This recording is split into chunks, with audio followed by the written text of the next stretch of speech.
Hi friends, இன்றைக்கி நம்ம பார்த்திங்க அப்படின்னா எப்படி ஒரு பிரிண்டரை வந்து ஆப்ரேட் பண்ணலாம் அப்படின்னு பார்க்க போகிறோம். இது பார்த்திங்க அப்படின்னா வந்து கெனான் G3000 செய்வாங்க.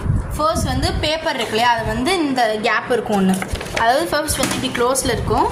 அதை நம்ம இப்படி ஓப்பன் பண்ணி விட்டுட்டு இதில் வந்து பேப்பரை இன்சர்ட் பண்ணணும். இந்த மாதிரி இன்சர்ட் பண்ணதுக்கப்புறமா இந்த சைடு வந்து ஆன் பட்டன் இருக்கும், அதை ப்ரெஸ் பண்ணோம் அப்படின்னா லைட் எரியும். எரியுது இல்லையா? ஆக்சுவலி எல்லோ கலரில் எரியும், இங்கே உங்களுக்கு வந்து க்ரீன் கலரில் தெரியுது. இப்போ நம்ம வந்து உள்ளே ஏதாச்சும் பேப்பர் வைக்கணும். இப்போ நான் வந்து எக்ஸாம்பிளுக்கு இந்த பேப்பர் வைக்கிறேன் பாருங்கள்.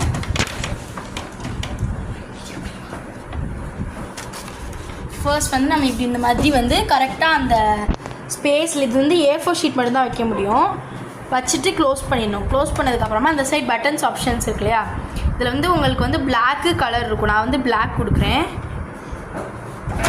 இந்த சைடு வந்து வரும். அப்போ வந்து இந்த கேப்பில் வந்து இந்த சைடு ஓப்பன் பண்ணிக்கோங்க. ஓப்பன் பண்ணிட்டு இப்படி ஓப்பன் பண்ணிட்டீங்க அப்படின்னா நீங்கள் எடுக்க அந்த பேப்பர்ஸ் எல்லாமே இதிலே சேவ் ஆகிடும்.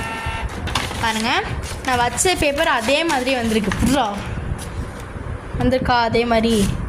So thank you friends.